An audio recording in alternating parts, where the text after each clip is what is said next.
જેમ અશાવલી સાથે મારો અને મારા પરિવારનો ગ્રોથ થયો એ રીતે દરેક મહિલાએ મ્યુચ્યુઅલ ફંડમાં ઇન્વેસ્ટ કરવું જોઈએ અને એમાં સારો એવો ગ્રોથ લેવો જોઈએ.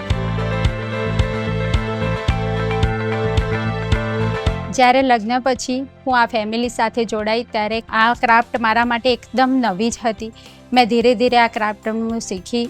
પછી મેં ધીરે ધીરે ડિઝાઇનિંગનું કામ ચાલુ કર્યું. ડિઝાઇનિંગ કર્યા પછી એમાં સારો એવો ગ્રોથ મળ્યો અમને.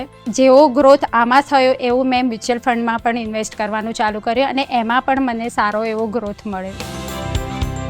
લગ્ન પછી જ્યારે રિંકુ આવી પછી એને અમારું સેવિંગ ના કરવાની બધી વસ્તુઓ જોઈ તો એને જ અમને સજેસ્ટ કર્યું કે ભાઈ આપણે રેગ્યુલર આપણે એક ઇન્વેસ્ટમેન્ટ કરવું જોઈએ. તો ઘરમાં જે પણ ખર્ચા અમે આપતા હતા એમાંથી એક ભાગ એ રેગ્યુલર એટલે મ્યુચ્યુઅલ ફંડમાં અમે ઇન્વેસ્ટ કરવા લાગ્યા. 5,000થી અમે ચાલુ કર્યું હતું. તો એ જ રીતે એક નાનું અમારું ઇન્વેસ્ટમેન્ટ અત્યારે હાલ અમને જે મોટા ફળ આપી રહ્યું છે. તો મ્યુચ્યુઅલ ફંડનો એ જ મોટો ફાયદો છે કે નાનાથી શરૂ કરો અને મોટા સુધી પહોંચો તમે.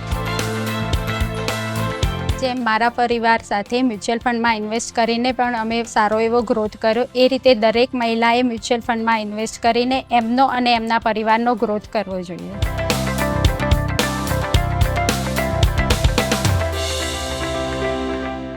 મ્યુચ્યુઅલ ફંડમાંના રોકાણો બજારના જોખમોને આધીન છે. યોજના સંબંધિત બધા દસ્તાવેજોને ધ્યાનથી વાંચો.